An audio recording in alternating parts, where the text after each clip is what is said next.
I'm gonna have to steal a line from Alonzo from Training Day. My record speaks for itself. That's another topic. When Paul said, was that 2 Corinthians 11, bear with me in my folly? What was he saying? Saying the same thing that Alonzo said in Training Day. My record speaks for itself. That's what Paul was saying. Paul was saying, my record speaks. Here's my record. All of you guys gonna have to have a record, man. You're gonna have to be consistent in this thing. Not like the IUIC. These out of state, out of country camps. They'll put up 4 videos in 1 month, and it wouldn't even add up to an hour worth of work. That's terrible. That's tacky. That's terrible. That's not terrible. That's terrible. If I find out, which I'm not looking, so you can run and hide, okay? If I find out you got a GMS, whatever, any state USA, and this guy's, he put up 4 videos inside of a month, and they don't even add up to an hour, you are out. You are out of there. You're out of there. If you are head of a camp, the elder of a camp, you got 20 guys in your camp, every last one of them supposed to be doing videos on the regular. They should be doing videos every day. Sometimes it's hard to do that. You should be doing videos, 3 days out of the week at least. Consistent. Not no 2-minute video. Not no, I'm gonna record this video, the Elder Yashawamba, then I'm gonna put up on my page. No, that's not the work. Anybody could do that shit. And I've been saying that. So you leaders lead. How do you lead?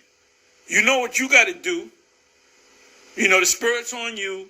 You're out there on the highways and the byways 1 day a week, maybe 2 days a week. You're doing the sit downs. Guess what? They got to do, if they're in your camp, if they're under you, they got to do what you got to do. Maybe not as much as you got to do, but almost as much. Maybe half as much. Because you're supposed to be on fire. So if the camp leader's on fire, then the rest of the 5 men, 10 men, 20 men are supposed to be on fire too. If they're lacking that fire, get rid of them. Get rid of them. You know, that's dead weight. We don't need dead weight on this thing. And what does it say in Revelation? Revelation 3 verse 15 on down speaks about the hot, cold, and lukewarm. I used to open that every time before we used to meet at 12 o'clock on a so-called Saturday. And that's when we thought that was the Sabbath. We used to meet at 12 o'clock. I would have an hour camp. Then at 1 o'clock, we would shoot down to the camp, and we would be out there until the nightfall. Be out there all day, you know? But I would always come in the room, and I would say, you know what I want? And a gabar, somebody else would read it. And you see brothers looking, there it goes, open up, getting the Spirit in us. And you see guys turn their head, sucking their teeth with these attitudes. And they used to bring me to council because they said, anytime Tahar comes through the door, we feel like swords are flying at us. And to Lahab, to that demon, and I said, well, if you ain't doing right, you should be feeling swords coming at your ass. You know? Needless to say, every last one of them is back in the world. A lot of them are dead.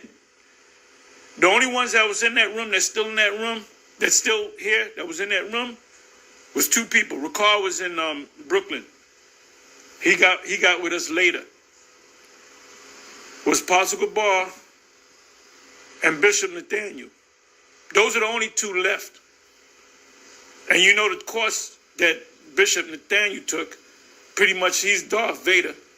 You understand?